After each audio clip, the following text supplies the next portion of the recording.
우리의 감정은 굉장한 요소들을 가지고 있습니다. 감정이 지극할 때는 사람의 마음이 넉넉해지고 또 평안해집니다. 타인을 향해서도 굉장히 따뜻하게 대해지게 됩니다. 그런데 이 감정이 뒤틀려 버리면 내면 세계가 싸늘하게 식어지고 타인들을 향해서도 차가울 뿐만 아니라 사납게 대하는 모습을 가지고 있습니다. 이 감정이라는 이 요소를 어떻게 잘 관리하느냐가 사실은 심리학에서도 굉장히 중요하게 여기는 부분입니다. 인간이 이성적인 존재로 늘 이성적인 판단에 따라 살아가고 있는 것 같지만 실제는 그 이성의 기저에 감정에 의해서 사람이 지배를 받는 경우가 허다하다라는 것입니다.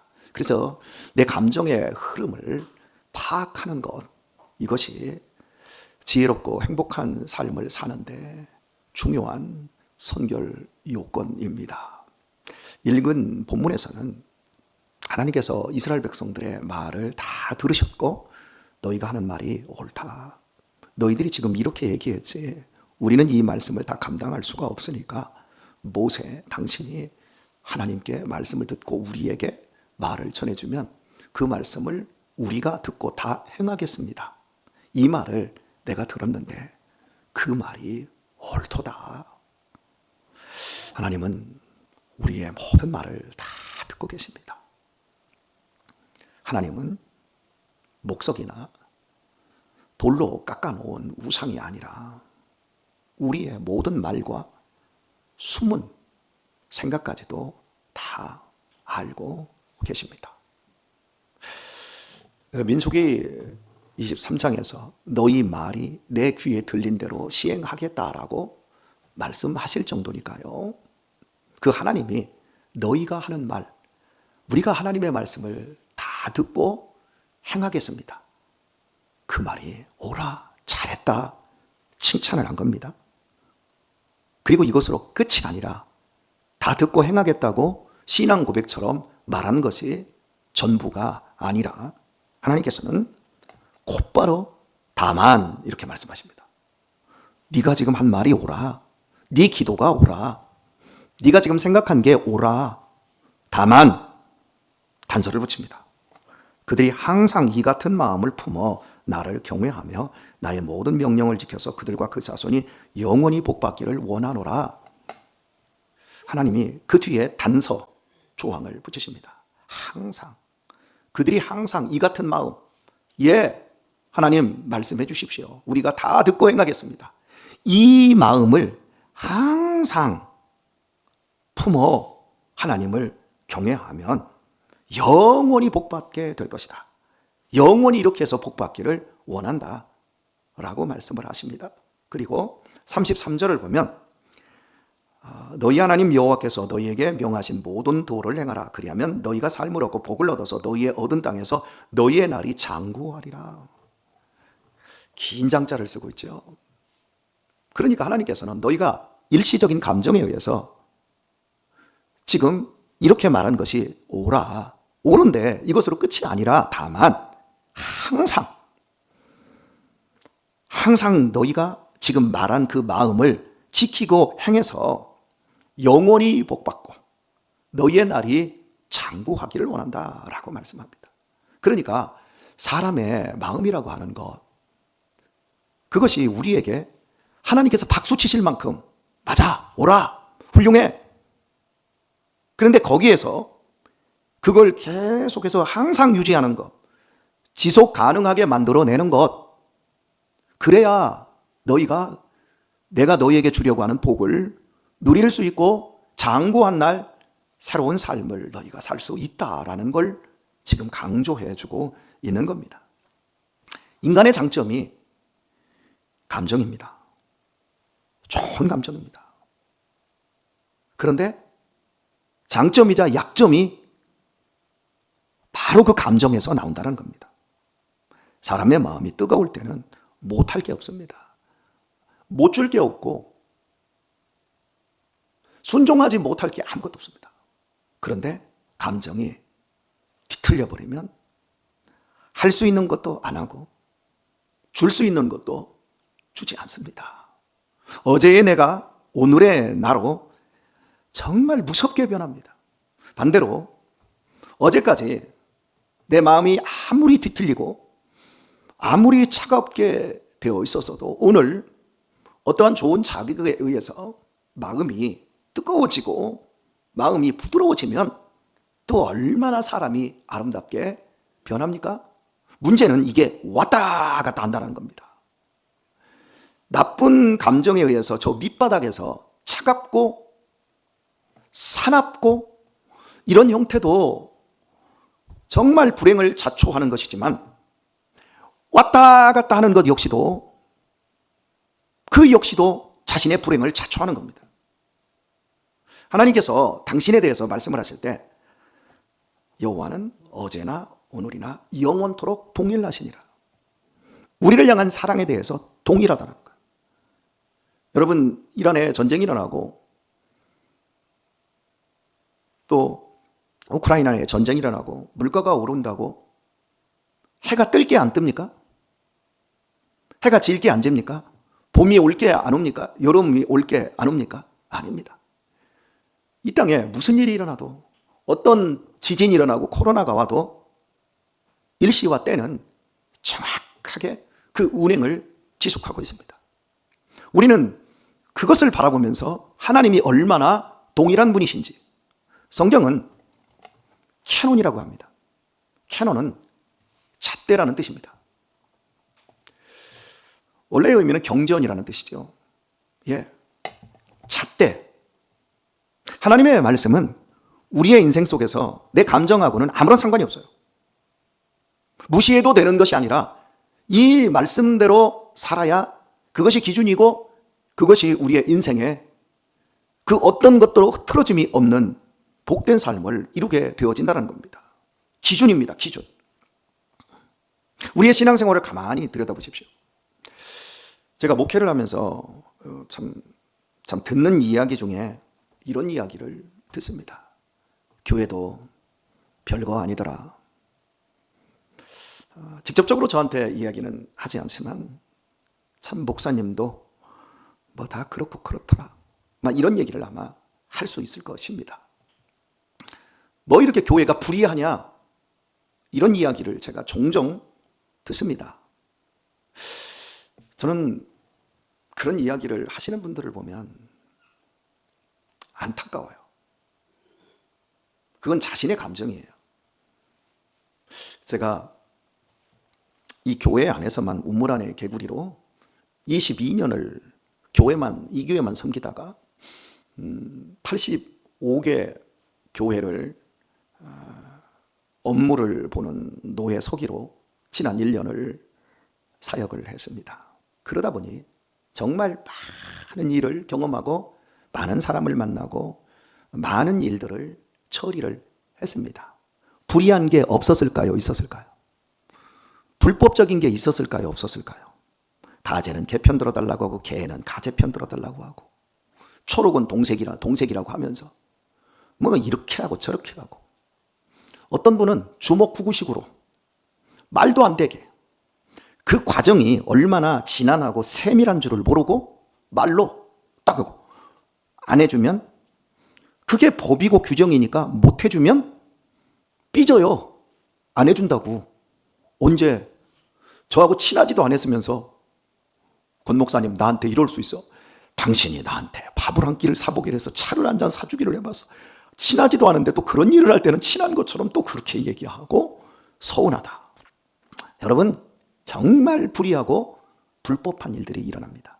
그런데 저는 단 한 번도 제 입에서 노회가 교회들이 어찌 이렇게도 불법하고 불의하냐, 뭐 교회가 이따위냐, 노예가 이따위들이냐 이런 말을 한마디도 하지 않았습니다.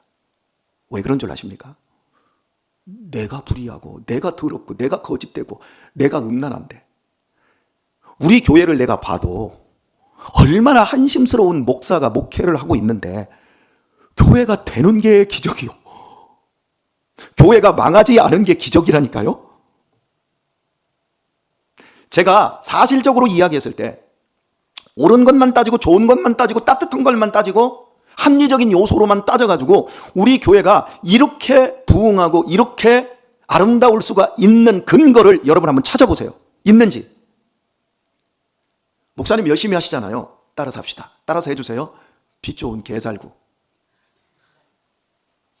여러분 앞에서 멋지게 목사 연기를 제가 하니까, 그리고 다른 목사님보다 조금 더 재능이 있고 조금 더 근면하고 성실한 것 외에 제 내면 세계를 보았을 때 음란하고 더럽고 욕심꾸러기에 이기적인 거에 치를 떨 만큼 제 자신이 한심스럽습니다.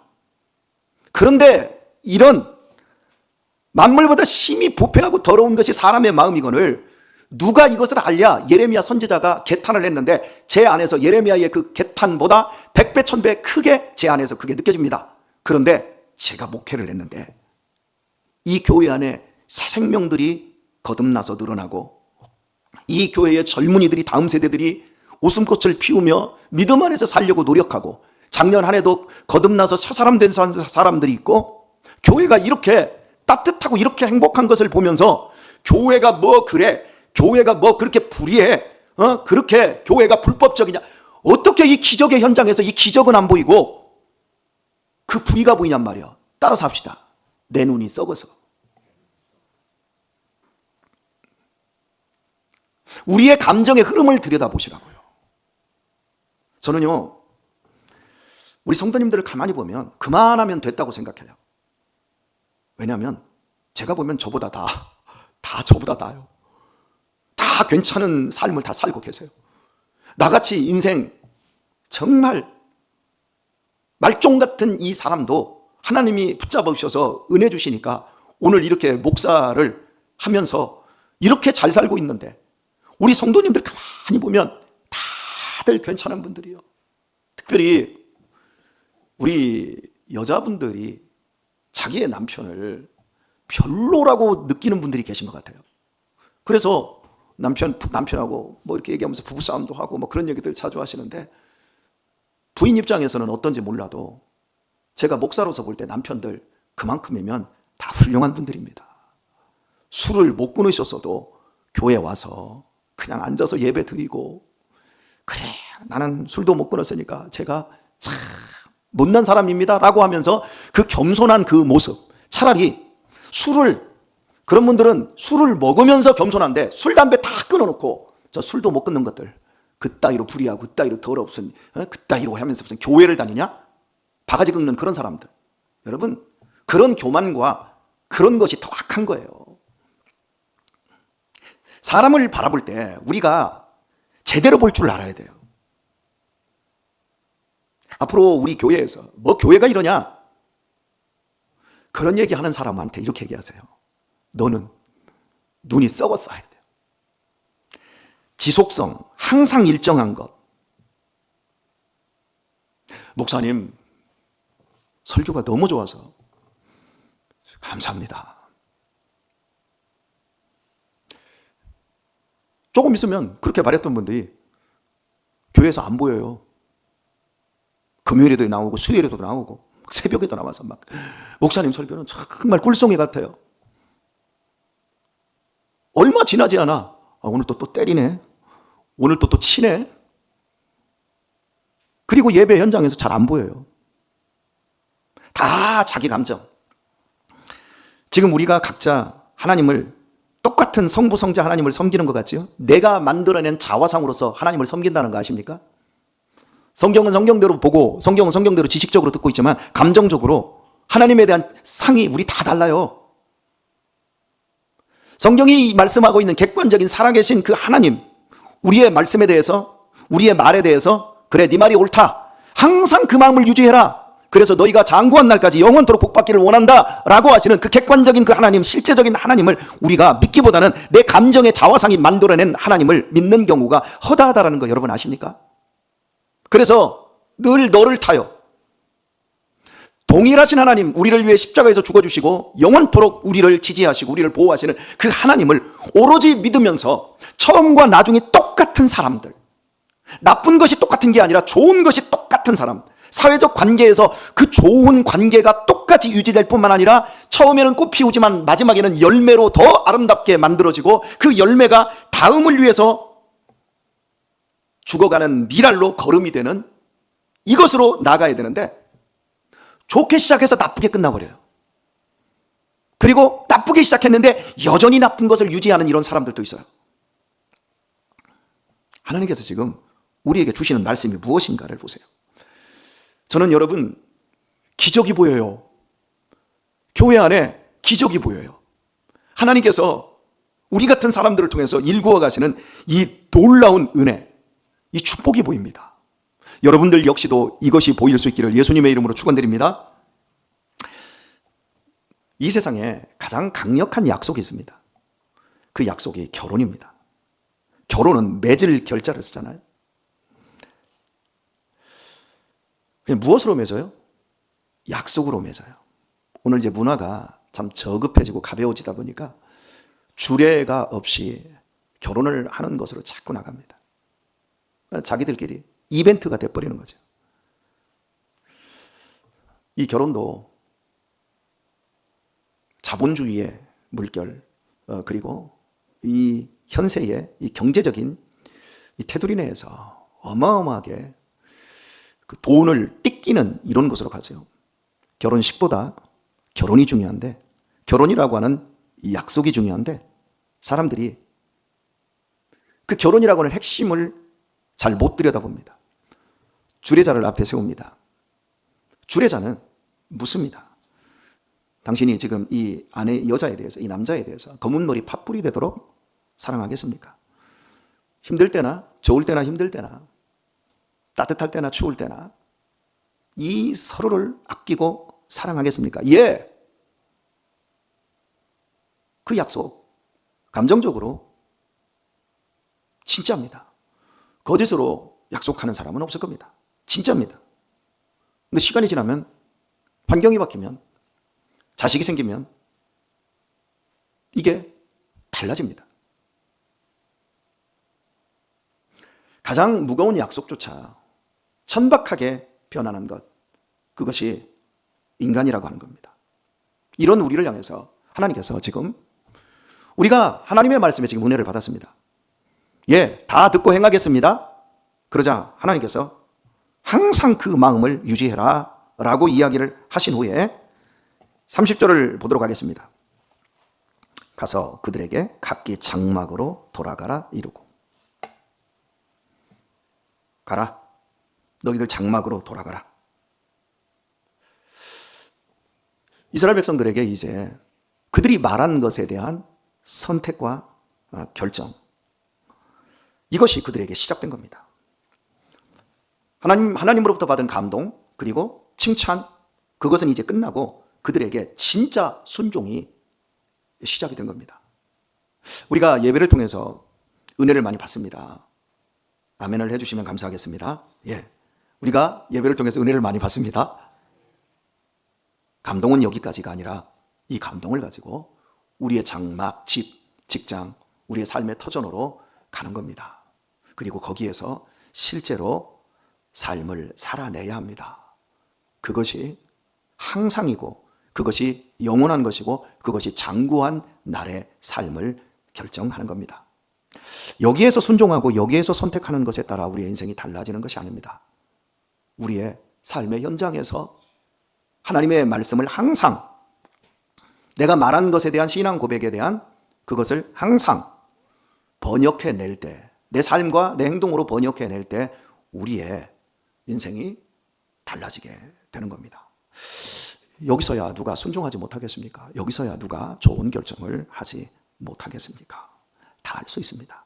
그런데 하나님께서는 칭찬을 해주시고, 가라, 너희 장막으로 돌아가라, 그 말까지 이스라엘 백성들에게 덧붙여서 하라고 모세를 통해서 주셨습니다. 오늘의 말씀을 맺도록 하겠습니다. 여러분이 예수님을 믿은 지 얼마나 되셨습니까? 한번 실제적으로 한번 대답을 해보도록 할까요? 정영희 집사님, 예수님을 믿은 지 얼마나 되셨습니까? 네, 23년째 되어가고 있습니다. 이 교회에서. 네. 우리 최종국 우리 안수 집사님은 몇 년 되셨죠? 13년 되셨습니까? 어떻습니까? 예수님을 믿고 나서 은혜를 받으셨고 그동안 주의를 지키느라고 애를 쓰셨지요.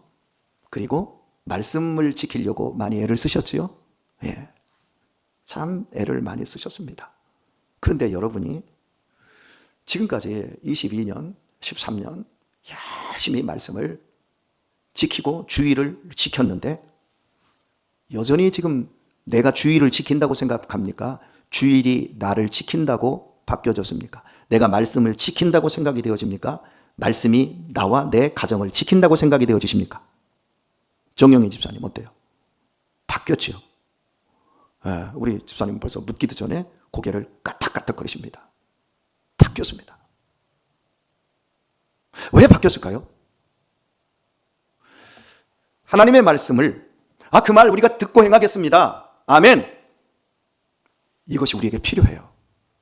그리고 그 뒤에 하나님께서 우리를 그 고백한 대로 지키시는 임마누엘로 함께하고 있기 때문에 그런 고백이 나오는 겁니다. 내가 지키는 게 아니라 하나님이 우리를 지키십니다. 무엇으로? 당신의 말씀과 성령의 감동 감화로 우리를 지켜주고 계십니다. 천사들을 붙여서 나와 내 가정을 돌봐주고 계십니다. 천군 천사가 이 교회를 지키고 있습니다. 그걸 볼 줄 아는 사람이 될 때 우리는 영원토록 복을 받는 사람, 새 삶을 살 뿐만 아니라 나와 내 가정이, 내 후손들이 믿음 안에서 장구한 날 동안에 복을 일구는 은혜를 경험하게 될 것입니다. 여기 계신 우리 성도님들, 하나님께서 여러분을 지키시고 주일을 여러분이 지킴으로 주일이 여러분을 지켰고 여러분이 말씀에 순종함으로 말씀이 여러분을 지키고 있음을 모두 믿으시고 인정하시고 경험하시는 분들인 줄 믿습니다.